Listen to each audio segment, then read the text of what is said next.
Hello friends, welcome to my YouTube channel. आज इस video में मैं बात कर रही हूँ पूरे लूसेंट जीके के निचोड़ की। ये आपका 13वां पार्ट होगा। इसके पहले हमने इसके 12 पार्ट अपलोड करके रखा है, तो जिन लोगों ने वो 12 पार्ट नहीं देखे हैं वो हमारे चैनल के वीडियो लिस्ट में जाकर ज़रूर देख लीजिए। इसके साथ साथ दोस्तों मैं आपको बता दूँ, ये जो सभी क्वेश्चंस आपके होंगे वो आपको प्रीवियस ईयर में SSC NTPC या फिर कहीं ना कहीं पूछे होंगे या फिर पूछे जाने की संभावनाएँ होंगी। सभी आपके लिए SSC NTPC IBPS SI police group D या फिर कोई भी PCS एग्जाम क्यों ना हो, जहाँ भी जनरल नॉलेज के क्वेश्चंस होते हैं वहाँ पे यहाँ से क्वेश्चन जरूर से ज़रूर पूछे जाएंगे। तो चलिए शुरू करते हैं। पहला सवाल आपके स्क्रीन पे दिख रहा होगा। कह रहा है कि हाल ही में किस राज्य की सरकार ने इलेक्ट्रिक बाइक टैक्सी योजना लॉन्च की है। किस राज्य की सरकार ने इलेक्ट्रिक बाइक टैक्सी योजना लॉन्च की है। आपको मैं बता दूं, यहाँ पे जो सभी क्वेश्चंस होंगे, सबसे पहले आपके डेली 5 करेंट अफेयर के क्वेश्चंस होंगे। इसके बाद आपको आगे की क्वेश्चंस होंगी और वो भी बिल्कुल डिस्क्रिप्शन के साथ। तो अगर आपको इन सभी में से 30 क्वेश्चंस में से जितने क्वेश्चंस के आंसर्स पता है तो आप हमें कमेंट बॉक्स में ज़रूर कमेंट कीजिए। पिछले वीडियो की अगर बात करें तो पिछले वीडियो में 2-3 लोगों ने हमें आंसर दिए थे, जिसमें से एक थे राहुल कुमार, दूसरे प्रोफेशनल गेमर। इन दोनों ने हमें टोटली आंसर दिया था। तो इसी तरीके से आप ही आंसर दीजिए, उनका भी नाम मैं अगले वीडियो में ज़रूर से ज़रूर लूँगी। तो कह रहा है हाल ही में किस राज्य की सरकार ने इलेक्ट्रिक बाइक टैक्सी योजना लॉन्च की है। तो यह लॉन्च की है कर्नाटक सरकार ने, ऑप्शन नंबर बी। आपको मैं बता दूँ, इस योजना को लॉन्च करने का उद्देश्य है ज़्यादा से ज़्यादा नौकरियाँ पैदा हो, प्रदूषण कम हो और व्यक्तिगत वाहनों पर निर्भरता कम हो। नेक्स्ट है सवाल नंबर 2। हाल ही में हुई घोषणा के अनुसार किस शहर में भारत की पहली पॉड टैक्सी चलेगी। किस शहर में भारत की पहली पॉड टैक्सी चलेगी। तो यह चलेगी नोएडा, ऑप्शन नंबर बी। आपको मैं बता दूं, यह नोएडा एयरपोर्ट से फिल्म सिटी के बीच चलेगी। तो आपसे पूछा जा सकता है कहां से कहां तक चलेगी।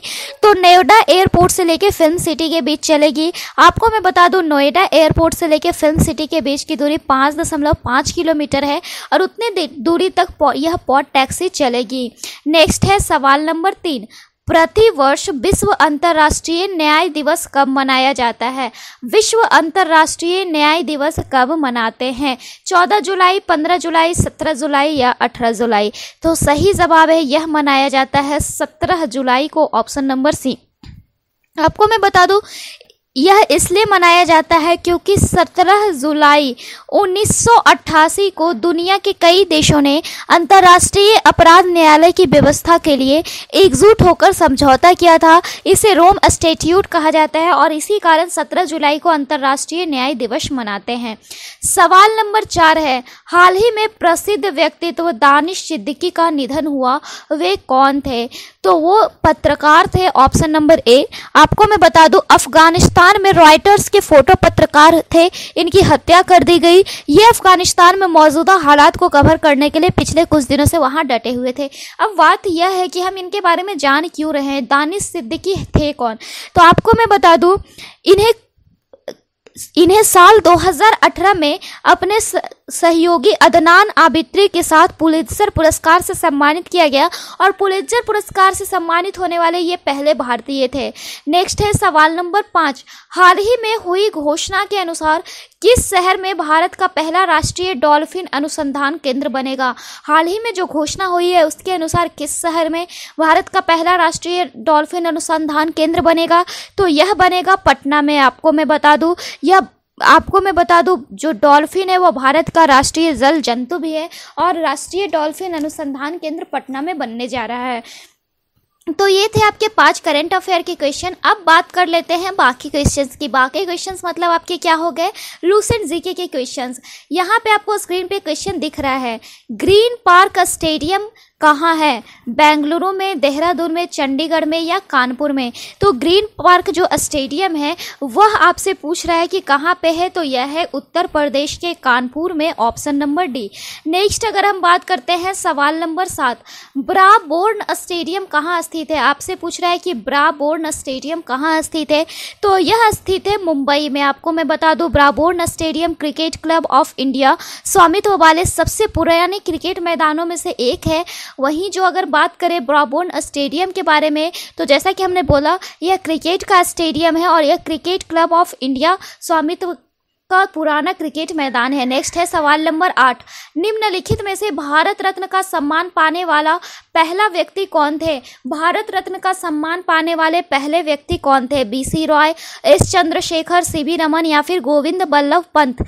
तो ये थे आपके option number C, CV Raman. आपको मैं बता दूं, भारत के सर्वश्रेष्ठ नागरिक सम्मान भारत रत्न वर्ष 1954 में प्रारंभ किया गया। इस वर्ष 3 व्यक्तियों को यह पुरस्कार दिया गया, जिसमें एक थे डॉक्टर सर्वपल्ली राधाकृष्णन, दूसरे सी बालगोपालचारी और तीसरे थे सीवी रमन।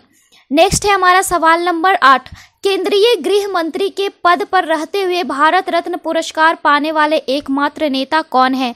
तो गृह मंत्री के पद पर रहते हुए भारत रत्न पुरस्कार पाने वाले एकमात्र नेता की बात की जाए तो यह है गोविंद बल्लभ पंत। आपको मैं बता दूं, गोविंद बल्लभ पंत वर्ष 1955 से लेकर 1961 तक भारत के केंद्रीय गृह मंत्री थे और इसी दौरान वर्ष 1955 में उन्हें भारत रत्न से सम्मानित किया गया। नेक्स्ट है सवाल नंबर 10, किस व्यक्ति ने यंग इटली की शुरुआत की थी? किस व्यक्ति ने यंग इटली की शुरुआत की? गैरीवाल्डी, विक्टर इमैनुअल, काउंट कैयूर या फिर ग्यूसेप मैज़िनी? तो सही जवाब है Giuseppe Mazzini, option number D. आपको मैं बता दूं, ग्यूसेप मैज़िनी ने 1831 में, आपको डेट याद रखना है, 1831 में रिपब्लिकन इटालियन राष्ट्र को संगठित करने के लिए यंग इटली आंदोलन की शुरुआत की थी। किस लिए की थी? तो रिपब्लिक इटालियन राष्ट्र को संगठित करने के लिए। नेक्स्ट है सवाल नंबर 11, यूरोपियन संघ का मुख्यालय कहाँ है? आपसे पूछ रहा है यूरोपियन संघ का मुख्यालय कहाँ है? म्यूनिच जर्मनी में, ब्रुसेल्स बेल्जियम, पेरिस फ्रांस या फिर मिलान इटली? तो सही जवाब है, अगर हम बात करें यूरोपीय संघ की तो यह है ब्रुसेल्स बेल्जियम में। आपको मैं बता दूं, यूरोप महाद्वीप के 28 देशों के बीच आर्थिक एवं राजनीतिक समझौता या साझेदारी में शामिल सदस्यों के संघ को यूरोपियन संघ कहा जाता है। तो आपसे यह भी पूछा जाता है कितने देशों के बीच है, तो 28 देशों के बीच आर्थिक एवं राजनीतिक समझौता और साझेदारी के बारे में इसमें की जाती है। नेक्स्ट है सवाल नंबर 12, परमाणु ऊर्जा आयोग का गठन कब हुआ था? आपसे पूछ रहा है कि परमाणु ऊर्जा आयोग का गठन कब हुआ? तो यह गठन जो है अगस्त 1948 में हुआ। आपको मैं बता दूं, यह भारत सरकार के परमाणु ऊर्जा विभाग के अधीन संचालित एक शासी निकाय है। इसका गठन अगस्त 1948 में हुआ था। और अगर अब नेक्स्ट क्वेश्चन की बात करें तो नेक्स्ट क्वेश्चन है, भारत में मौद्रिक नीति कौन बनाता है? भारत में मौद्रिक नीति कौन बनाता है, आपसे पूछ रहा है। तो भारत में मौद्रिक नीति जो है यह बनाता है आपका भारतीय रिजर्व बैंक यानी आरबीआई। और यह किस लिए बनाता है? तो निर्माण एवं समीक्षा के लिए। तो आप सभी को कमेंट करके बताना है कि भारतीय रिजर्व बैंक के अभी अध्यक्ष कौन है और वो कितने नंबर के अध्यक्ष है। नेक्स्ट है सवाल नंबर 14, पादपों और प्राणियों में क्या अंतर है? पादपों और प्राणियों में क्या अंतर है, आपसे पूछ रहा है। पादपों में चलन होता है, उपापचय होता है, स्थानगत होता है या फिर अपचय होता है? तो अगर हम बात करें तो पादपों और प्राणियों की, तो यह स्थानगत है। आपको मैं बता दूं, पौधों में वृद्धि विशेष कोशिकाओं द्वारा होती है जो विशेष स्थानों पर स्थित होती है। जड़ व तनों के सिरे पर शीर्षस्थ विभज्योतक व अंतर्वेशी विभज्योतक के विभाजन से लंबाई में वृद्धि होती है। जंतुओं में एक विशेष स्थान पर न होकर सब स्थान पर होती है। तो यही अंतर है स्थान की। पौधों में जो वृद्धि होती है वो विशेष कोशिकाओं द्वारा होती है और विशेष स्थान पर होती है, लेकिन जंतुओं में यह सब स्थानों पर होती है। नेक्स्ट है हमारा सवाल नंबर 15, नमक का भारी मात्रा में सेवन करने के बावजूद किस पशु में उच्च रक्तचाप नहीं होता है? कौन सा पशु है जो नमक का भारी मात्रा में सेवन भी करता है उसके बाद भी उसे उच्च रक्तचाप यानी हाई बीपी नहीं होता है? तो यह है ऊंट। आपको मैं बता दूं, घरेलू और जंगलू दोनों प्रकार के ऊँटों के जीनोम विश्लेषण से यह सिद्ध हुआ है कि नमक की भारी मात्रा में सेवा करने के बावजूद ऊंट में उच्च रक्तचाप नहीं होता है। सवाल नंबर 16 कह रहा है, यहूदियों का धार्मिक पाठ का क्या नाम है? तो यहूदियों के धार्मिक पाठ का जो नाम है वह है आपका त्रिपिटक। आपको मैं बता दूं, मूसा संहिता। यहूदियों के धार्मिक पाठ का नाम है मूसा संहिता। आपको मैं बता दूं, इनका पूजा स्थल सिनागाग के नाम से भी जाना जाता है। और त्रिपिटक जो है वो बौद्धों के धार्मिक पाठ का नाम है। वहीं अगर हम बात करें जेद अवस्था की तो यह पारसी के धार्मिक पाठ का नाम है। सवाल नंबर 17, यूनानियों को भारत से बाहर किसने निकाला था? यूनानियों को भारत से बाहर किसने निकाला? चंद्रगुप्त मौर्य, चंद्रगुप्त विक्रमादित्य, अशोक या बिंदुसार? तो यूनानियों को भारत से बाहर निकाला था चंद्रगुप्त मौर्य ने। आपको मैं बता दूं, 305 ईसा पूर्व में यूनानी शासक सेल्यूकस और चंद्रगुप्त मौर्य के मध्य हुए युद्ध के उपरांत संधि के फलस्वरूप सेल्यूकस ने चंद्रगुप्त मौर्य के साथ अपनी पुत्री का विवाह में दहेज के रूप में शरिया, अरोक्सिया, जरोशिया और पेरीमेसिदाई मय के क्षेत्रों को दिया और इन्होंने ही यूनानियों को बाहर निकाला। सवाल नंबर 18, निम्नलिखित में से सही जोड़ा कौन सा है? आसफ खां अकबर, आदम खां अकबर, बैरम खां अकबर, शाइस्ता खां अकबर। आपसे पूछ रहा है इसमें से आप सही जोड़ा हमें बताओ, सही जोड़ा कौन सा है? तो सही जोड़ा है बैरम खां और अकबर का। आपको मैं बता दूं बैरम खां अकबर का संरक्षण था तथा 1556 में पानीपत के द्वितीय युद्ध में उसी के सेनापतित्व में मुगल सेना ने हेमू के नेतृत्व वाली अफगान सेना को हराकर दिल्ली पर अधिकार भी किया था। नेक्स्ट है सवाल नंबर आपका 19, निम्नलिखित में से किस मुगल सम्राट को हिंदी गीतों की रचना का श्रेय प्राप्त है? किस मुगल सम्राट को हिंदी गीतों की रचना का श्रेय प्राप्त है? तो वह है आपके अकबर। आपको मैं बता दूं वह रायकरण छद्म नाम से हिंदी गीतों की रचना करते थे। नेक्स्ट है हमारा यहाँ पे सवाल नंबर 20। सवाल नंबर 20 है वापस वेदों की ओर का आह्वान किसने किया था?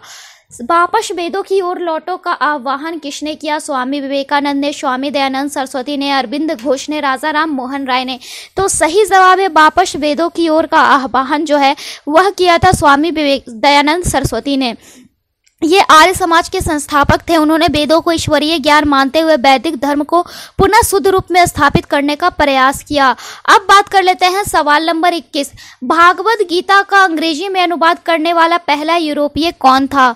तो मैं आपको बता दूं भागवत गीता का अंग्रेजी में अनुवाद करने वाला पहला जो यूरोपीय था और वह था आपका चार्ल्स विलंकिस। आपको मैं बता दूं 1785 ईस्वी की बात है। 1785 ईस्वी में यह एक प्रथम पुस्तक थी जिसका अनुवाद एशियाटिक सोसाइटी ऑफ बंगाल के तहत हुआ था।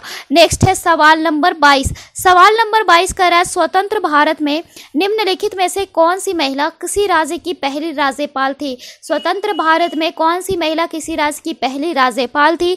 तो वह थी आपकी श्रीमती सरोजिनी नायडू और यह यूपी की पहली राज्यपाल थी। नेक्स्ट है सवाल नंबर 23। भारतीय राष्ट्रीय कांग्रेस ने असहयोग का अपना प्रसिद्ध प्रस्ताव 1920 में कहां आयोजित अपने अधिवेशन में पारित किया था? भारतीय राष्ट्रीय कांग्रेस यानी इंडियन नेशनल कांग्रेस ने असहयोग का अपना प्रसिद्ध प्रस्ताव 1920 में कहां आयोजित अपने अधिवेशन में पारित किया था? तो कोलकाता में। आपको मैं बता दूं भारतीय राष्ट्रीय कांग्रेस में असहयोग का अपना प्रसिद्ध प्रस्ताव 1920 ईस्वी में कलकत्ता में स्वीकार किया गया। इसकी अध्यक्षता किसने की थी? तो इसकी अध्यक्षता लाला लाजपत राय ने की थी। तो आपसे पूछ सकता है कि असहयोग का जब प्रसिद्ध प्रस्ताव हुआ उसमें जो पारित किया गया उसमें उसके अध्यक्ष कौन थे? तो लाला लाजपत राय। कब हुआ? तो 1920 में कोलकाता में। नेक्स्ट है सवाल नंबर 24। राज्यसभा को कैसे भंग किया जाता है? हर 5 वर्ष बाद, हर 6 वर्ष बाद, प्रधानमंत्री की सलाह पर या फिर उपयुक्त में से कोई भी नहीं। तो मैं आपको बता दूं राज्यसभा को के बारे में तो उपयुक्त में से कोई नहीं, क्योंकि अनुच्छेद 83(1) कहता है कि राज्यसभा का विघटन नहीं होगा। भले इनके 1/3 सदस्य जो हैं वो प्रत्येक 2 वर्ष की समाप्ति पर सेवानिवृत्त होंगे। राज्यसभा स्थायी निकाय है जिसे भंग नहीं किया जा सकता है। सवाल नंबर 25। भारत में संसदीय ढांचे में 2 अस्थायी सदनों का नाम बताइए। करे भारत में जो संसदीय ढांचे हैं उसमें 2 अस्थायी सदनों का नाम बताइए। तो वो है आपके ऑप्शन नंबर डी लोकसभा और विधानसभा। आपको मैं बता दूं राज्य में राज्यसभा, विधानसभा और विधान परिषद है। नेक्स्ट है सवाल नंबर 26। हिमाचल प्रदेश में कौन सा दर्रा स्थित है? हिमाचल प्रदेश में कौन सा दर्रा स्थित है? शिवकिला, जोजिला, नाथुला या फिर जेलेपला? तो सही जवाब है हिमाचल प्रदेश में शिवकिला दर्रा स्थित है। शिवकिला एक प्रमुख पर्वतीय दर्रा है जो भारत चीन सीमा के पास है और भारत में सतलुज जो नदी है वह इसी दर्रे से आती है, शिवकिला दर्रे से। फिर सवाल नंबर 27। हिमालय की सबसे पूर्वी चोटी कौन सी है? नामचा, बरवा, अन्नपूर्णा, कंचनजंगा या माउंट एवरेस्ट? तो हिमालय की सबसे पूर्वी जो चोटी है उसे हम किस नाम से जानते हैं? तो उसे हम जानते हैं नामचा पर्वत के नाम से। आपको मैं बता दूं यह अरुणाचल प्रदेश तिब्बत सीमा पर स्थित है और इसकी लंबाई 7756 मीटर है। नेक्स्ट है सवाल नंबर 28। बलतोड़ा हिमनद कहाँ स्थित है? काराकोरम पर्वतमाला में, पामीर पठार में, शिवालिक में या आल्प्स में? बलतोड़ा हिमनद कहाँ स्थित है? तो मैं आपको बता दूं, अगर हम बात करें बलतोड़ा की हिमनद की, तो यह स्थित है काराकोरम पर्वतमाला में। इस पर्वतमाला में अगर अन्य हिमनद की बात करते हैं तो वियाफो, सियाचिन, गॉडविन ऑस्टिन, ये सारे हैं। नेक्स्ट अगर बात करते हैं सवाल नंबर 29, किस पर्वतीय स्थल को सतपुड़ा की रानी कहते हैं? किस पर्वतीय स्थल को सतपुड़ा की रानी कहते हैं? तो यह कहते हैं पंचमढ़ी को। ऑप्शन नंबर ए आपको मैं बता दूं, मध्य प्रदेश के पंचमढ़ी पर्वतीय स्थल को सतपुड़ा श्रेणियों के बीच स्थित होने और इसके सुंदर स्थलों के कारण इसे सतपुड़ा की रानी कहते हैं। अब है आपका आज का आखिरी सवाल, सवाल नंबर 30, शिव समुद्रम जलप्रपात किस नदी के मार्ग में पाया जाता है? शिव समुद्रम जलप्रपात किस नदी के मार्ग में पाया जाता है?